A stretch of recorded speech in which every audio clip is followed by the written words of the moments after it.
होची 25 वर्ष पूर्ति कारगिल विजय दिवस उत्सव। आज समस्ते उत्सव मुखरित लंबा शोभा आज ये कार्यक्रम ये समाप्त हो जाऊँगी।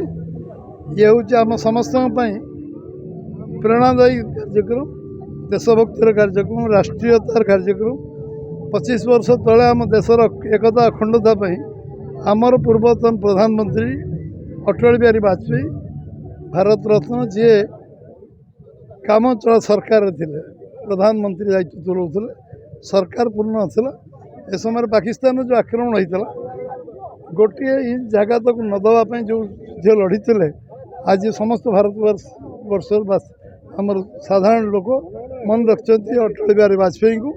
अटल बिहारी वाजपेयी जड़े जुगजन्मा केवल राष्ट्रनीतिज्ञ नथिले, प्रधानमंत्री नथिले, जो भारत रत्न दिगला प्रकृत देशर एकता अखंडता जो संघर्ष है आ गोटे जुगान्तकारी पदक्षेप निष्पत्ति नेले सी जे प्रति बलिदान देइथिबा जो माने तांको राज्य केंद्र रे तांको देश सारा सम्मानित करा जिवो, राज्य सारा सम्मानित करा जिवो एवं जिल्लार सम्मानित करा जिवो, तांको अंचल पर्यंत गाँ पर्यंत निया जिवो एवं एभली जोड़ा 25 वर्ष से परंपरा होइक आछि जे जड़े देशपाई जे शहीद होउछि, देश मात्र लड़ुछि, एकता अखंडता विपन्न जे रक्षा करुँ सर्वोच्च सम्मान मिले, राष्ट्रीय सम्मान।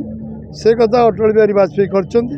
काली यशस्वी प्रधानमंत्री नरेंद्र भाई मोदी कारगिल जाई 140 कोटी लोकों भितर विशेषकर युवक मान भितर उत्साह उद्दीपना जो कारगिल समय जन्म होते कि से विषय परवर्ती जन्म होती से प्रेरणा देवाई, उत्साह देवाई, सेनाबाहिनी की आत्मविश्वास देवाई, उत्साहित करने काली कार्यक्रम कारगिल थिला।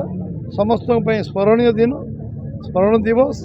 सारा देश आज जो विजय उत्सव जो मैंने देश मातृका बलिदान देते प्रति श्रद्धांजलि अर्पण कर स्मरण एमिति खबर देखिवाई आम चैनल को लाइक करंतु, सब्सक्राइब करंतु, सर्वे प्रथम देखिवाई बेल आइकन को प्रेस करंतु।